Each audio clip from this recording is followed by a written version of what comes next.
Hi everyone, I'm Roxanne Vargas. Welcome to this special edition of Six in the Mix, previewing the Adrienne Arsht Center's 2015-2016 Broadway season. Celebrating a decade of amazing Broadway performances, the Adrienne Arsht Center has some of the best productions here in Miami. And if you've been to one of the shows there, then you know just how great the experience is. And if you haven't, well, we take you there right now. With 500 performances each year, the Adrienne Arsht Center has become South Florida's preferred performing arts center. And you can bet there's something for everyone. We're really proud to be entering our milestone 10th anniversary season at the Adrienne Arsht Center. It's been a decade of excellence. Along with our partners at Bank of America, we've had more than 50 different shows that have come through our doors for over the 10 years. We've had nearly 800,000 people come through our doors to see Broadway shows over those 10 years. The Arsht Center is most notably known for its Broadway in Miami series, bringing an exceptional lineup of new shows, family favorites, and Tony Award winners straight from Broadway to South Florida for all of us to enjoy. It's a real privilege for the audiences here in Miami to have the opportunity to see all the great shows of Broadway without having to travel to New York. In the comfort of staying at home, we bring all the best of the touring Broadway shows right here to your home in Miami. The Adrienne Arsht Center is one of the largest performing arts centers in the U.S. And it's not only becoming a fan favorite for big Broadway performances, but a favorite for the performers as well. All the touring shows love this theater. They always want to come back. In fact, many have over the years, touring with various different shows. All the singers and actors love performing in this space. The 2,400-seat Ziff Ballet Opera House gives audience goers an intimate experience and keeps you close to all the action on stage, no matter where you're sitting in the theater. For a lot of the shows that happen here at the Ziff Ballet Opera House, the audience really connects with the cast. A lot of the elements of the performances really come into the audience. It's an immersive experience. Every seat is terrific. Even in the last row of the orchestra level, you feel like you're really close to the stage. And that tradition continues with an exciting lineup of Broadway musicals coming to the Arsht Center this season. For audiences who want to see the best in entertainment, it's right here in Miami at the Ziff Ballet Opera House with the Broadway in Miami series. It's the best of costumes, it's the best of lavish sets, it's the best of music. Everyone comes out of here just raving about the experiences that they've had, one of the best experiences of a lifetime.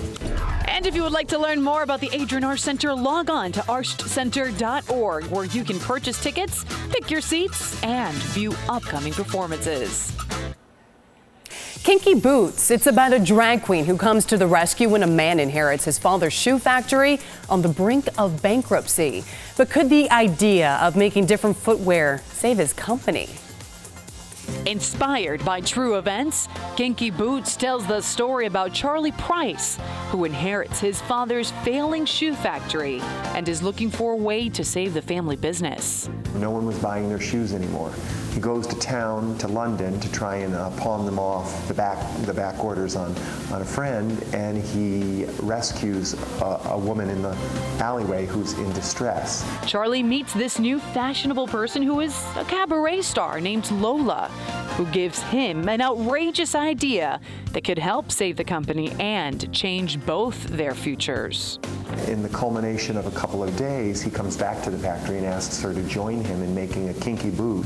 He finds his niche market and starts to develop kinky boots for men who have a lot more body weight than women and need a kinky boot for whatever.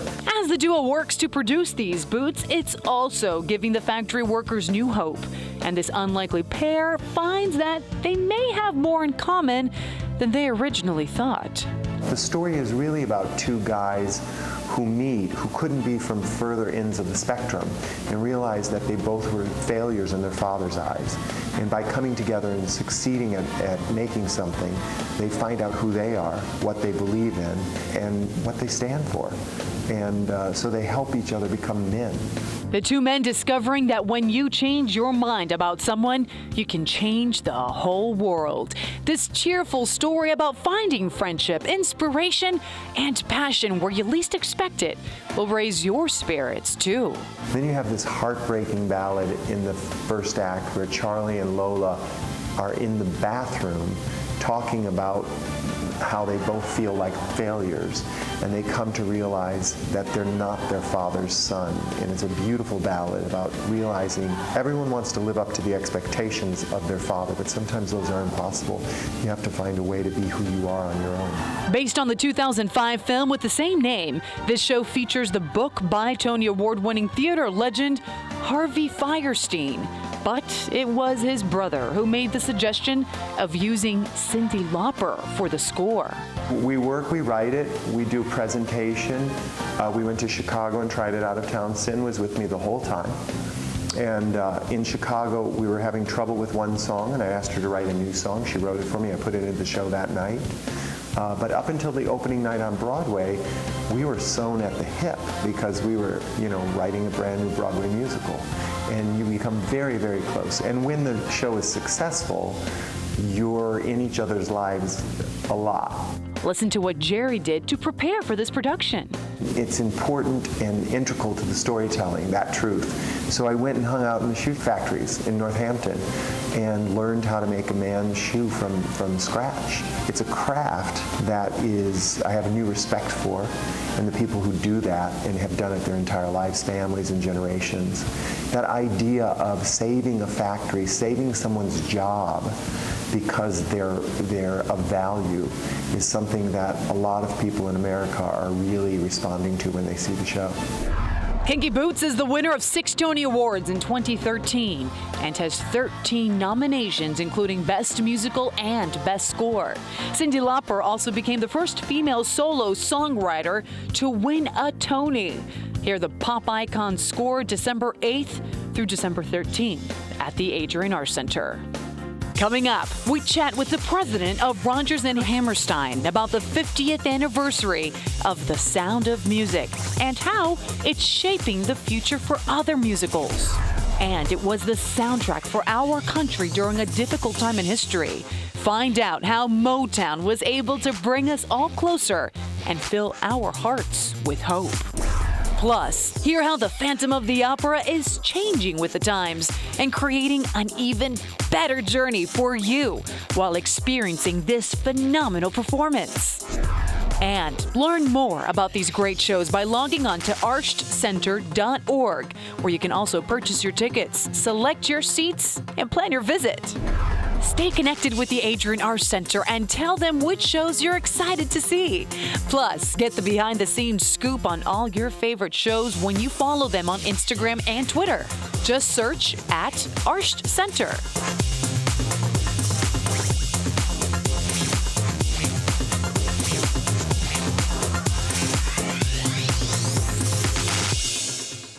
One of the things for the 50th anniversary of The Sound of Music is we're doing the original soundtrack album in vinyl. And when this call came in, I said, that's the most retro thing I've ever heard, that vinyl is coming back. That's Ted Chapin, president and executive director of the American Musical Theater Company, RODGERS and HAMMERSTEIN, telling us about the commemorative soundtrack featuring the music from the award-winning musical, The Sound of Music. Now, you might not know this, but The Sound of Music is actually based on the memoir of Maria von Trapp, and it was adapted in 1965 as the most successful musical film, winning 5 Academy Awards. Now, this cherished play has a few more added scenes, but it is still the very same story you know and love. For decades, The Sound of Music has been in our hearts, and now a fresh new approach to this classic production is being exclusively directed by 3-time Tony Award winner Jack O'Brien. The one we're going to do is the one you don't know, the one that goes back to its original roots and has a very interesting insight about the political climate of Austria and Europe during that period of time, what we as Americans felt about it. Set in Austria on the brink of World War II, this musical tells the story of the Von Trapp family and a nun who becomes the nanny and eventually stepmother. But when the Nazis invade, the whole family is forced to flee to safety. It's about growing up. It's about falling in love. It's about families. It's about values. It's about freedom. It's about threats. It's about standing up for yourself. It just happens to be all of those. And any 3 of them would be fodder for a pretty good evening of theater. But when you get them all loaded in there, you get The Sound of Music. The show's original Broadway performance earned it the Best Musical Tony Award. I think in the film, they took a lot of the Nazi complications and political situations out, a lot of the play away. And that is what has sort of lulled us over the last 20 or 30 years to thinking, well, that's The Sound of Music. That's the one we know. This was the final collaboration between the legendary team, Richard Rodgers and Oscar Hammerstein. It was destined to become the world's most beloved musical. It kind of rewrote the rules for American musicals. So they just kept writing together. And the fact that they wrote a new musical for Broadway every other year, from 1943 to The Sound of Music in 1959, that's why there's the catalog of shows that exists. That dynamic duo created the score to this musical. So where do you begin when you evolve the perfect model for a Broadway show? When you do a new production of a musical that's been around, no matter what it is, The Sound of Music or something else, it's always interesting to see where sensitivities of modern audiences have to be taken into consideration. The original production had pieces of scenery that clunked downstage, and then there would be blackouts, and you'd hear the Lonely Goatherd played with the tuba very loudly. It must have been a very noisy set. And then the next set would roll out. And modern audiences don't like that anymore. They want to keep it going and keep it going. This remarkable true story may be familiar to us all, but we're now discovering new values in it and falling in love with it as we did the very first time hearing it. Live actors in a building in front of a live audience is not something you can replicate. You can take pictures of it, you can put it on the internet, you can do all these other things to it, but that experience doesn't change. There's nothing in the world like it. We sit together in the dark, strangers who come together to what? Hear a story. And then a world opens up on us, and for a while, we forget about ourselves. There's no substitute for it.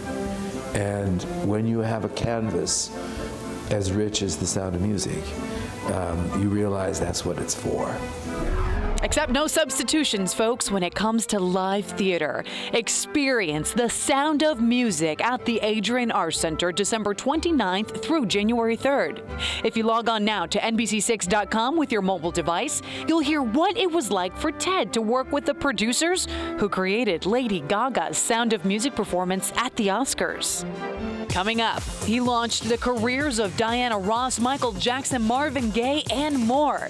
Hear how Berry Gordy did it in Motown with only $800 in his pocket.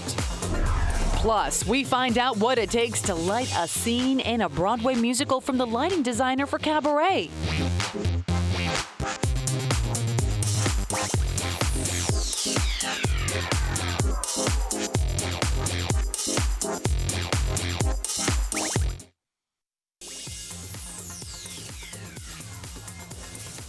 Welcome back. Motown the Musical is Broadway's record-breaking smash hit that tells the true story behind the music that changed minds and touched the lives of so many around the world.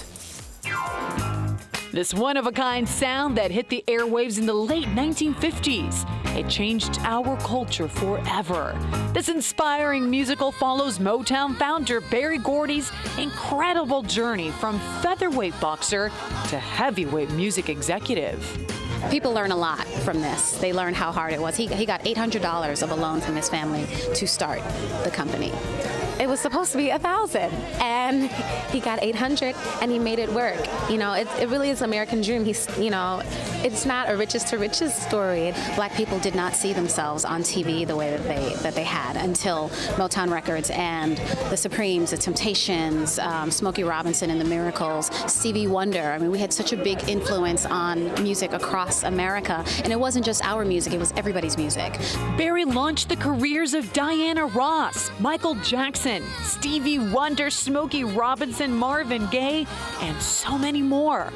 featuring all the classic songs you love as the whole Motown family fights against the odds to create the soundtrack that changed America. The Supremes were such icons to women, to black women. This was the first time that we saw ourselves, in glamour, and people realizing that, yes, I have dreams and I can be bigger and better than what I was told I could do before. At a time when there was so much segregation, but yet everyone could relate to these songs, so it really was a unifying vehicle. Music, I like to say, I truly believe music is the universal language. We told stories back then, stories that influenced people, that healed people, that encouraged people. And you see that in the costumes too. The costumes kind of tell you how we felt about ourselves. Feelings that stretched across decades of great music as well as iconic fashion. Wardrobe supervisor for Motown, Heather Yerrick, exclusively shows us the costumes that cast members will be wearing when you see them on stage. I put us in time order here. We start in 1983, but then we go back to 1938 when Berry Gordy is a young boy. The first dress here is his mother's dress. And then we move forward to the Temptations. This is, again, the mid-60s now, with our lovely chartreuse suit there. And we move forward to the Supremes for Ed Sullivan. Very recognizable dress. Very much in this show, we have lots of things that are very close, not identical copies of outfits. And that's one of them that everyone kind of is like, oh yeah, I know that dress. And then the Commodores in their lovely, crazy jumpsuits. Featuring an ensemble cast of more than 40 members performing each night, Heather tells us that there is another orchestrated show backstage. Basically, myself and my assistant run back and forth around stage, make sure everybody's where they need to be. With 400 costume changes, we are running a lot. I do a lot of costume changes, a lot of hair changes.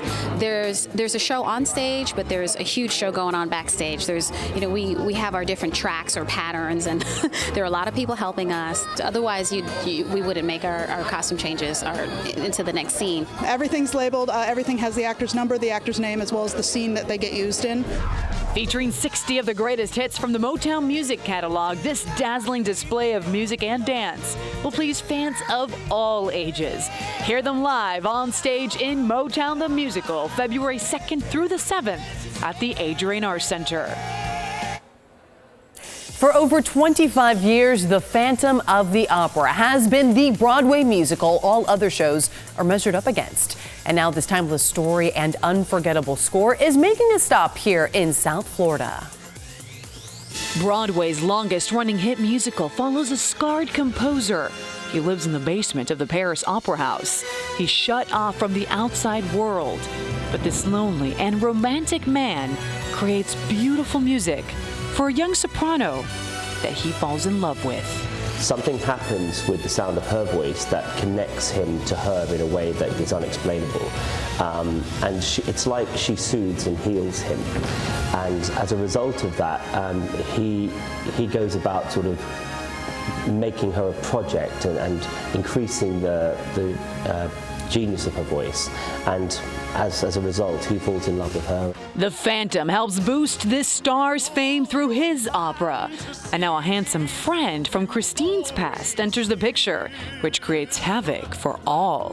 What happens as a result of him realizing her love for Raoul and her fear of him when she discovers his deformity, he goes crazy and he ruins the opera house and puts a lot of lives in danger by releasing a chandelier in the house, which causes utter chaos and increases the fear of who he is. This world-famous chandelier is an iconic staple during performances. Whether this is your first time experiencing The Phantom or your 20th, this historic set piece will always continue to amuse and surprise you each and every night. We didn't want to just have a chandelier fall. We wanted complete chaos to ensue, and we wanted to really make it feel as though there's total destruction. So it's a free-falling thing, and it's quite scary. Certainly if you're sitting underneath it, you have no idea what's coming. Theater technology has evolved. Acclaimed producer Cameron McIntosh and composer Andrew Lloyd Webber, they've created this new production that will not disappoint. we were able to sort of create a set that allowed us to do some special things with stairs and stuff that would sort of magically appear and do all sorts of things. And you get a real sense of leaving what's above you and taking a journey down into the depths of and the bowels of the theatre.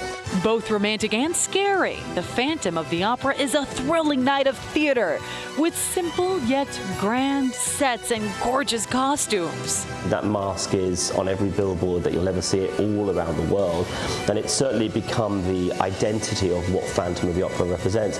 From an actor's point of view, though, it is very difficult because as an actor, 90% of your work is your expression, and which is in your face, and of course you cover half of that, and you're putting a sort of porcelain sanitization of something over your face, which only allows you one side to work with. Based on the 1910 French horror novel of the same name, this classic tale of seduction and despair has won 7 Tony Awards, including Best Musical. From the moment I sort of first heard that score, it captures so much of the feel of an opera house and the dramatization of what you want to play with it. It's sumptuous, it's romantic, it's powerful, it's edgy and rock and roll in moments, and it's just iconic, to be honest with you. The Phantom of the Opera became Broadway's longest-running show ever when it overtook the record set by Cats with its 7,486 performance in 2006. More than 140 million people have seen The Phantom of the Opera on stage, and now you can too. Take in the experience February 24th through March 6th at the Adrienne Arsht Center. Coming up, there's more to Broadway shows than music, sets, and costumes. Hear what it's like to design these scenes using light and creativity in cabaret.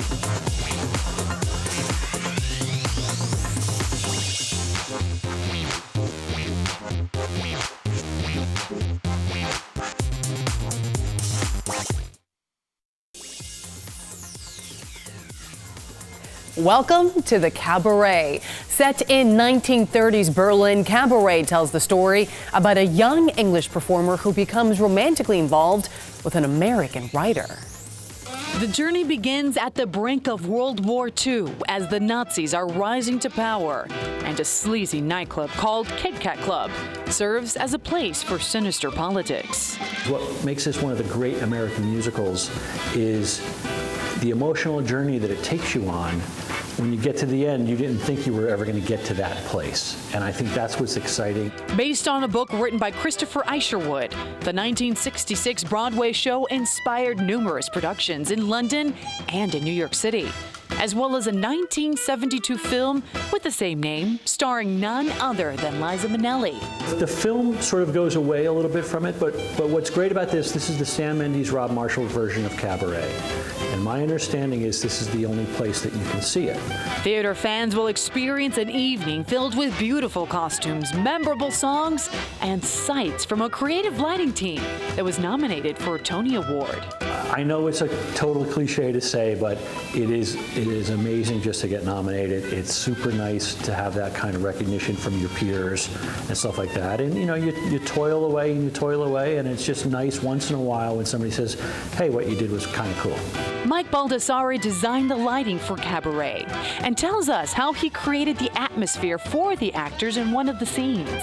One of the great things about Cabaret is the lighting transforms where you are. Something like I Don't Care Much is a very pivotal song in the show, and Sally is on the couch and Cliff decides he's going to leave. The MC is above and Sally leaves the room. As soon as she leaves the room, our focus goes up to the MC who's singing I Don't Care Much, and then in that same exact space, like 30 seconds later, Sally walks up again and the door opens and there's Max at the club. So it's the same exact space you were just in, and 30 seconds later, you're in a whole different world. And you may have seen Mike's work on Saturday Night Live here on NBC6. But when it comes to live theater, it's a little more complicated. Being a lighting designer for a Broadway musical, if you can light a Broadway musical, you can basically light everything.